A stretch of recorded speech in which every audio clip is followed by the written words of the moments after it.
Hello mga Lodi, so ayan mapagpalang umaga po sa atin mga Lodi. So andito po tayo ngayon sa Siwol po, sa Labason po mga Lodi, o tinatawag naming Suba mga Lods.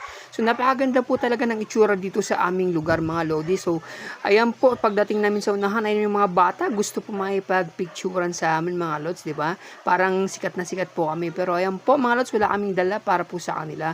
Ayun sabi namin babalik po kami next time, may dala na po kami para regalo po namin sa kanila habang kami po ay gumagala. Ayan po. At saka picture po muna tayo. Ayan mga Lodi. Ang ganda po ng ito po yung dagat, connection po ng dagat at saka river po natin mga Lods. Diba? Napakaganda.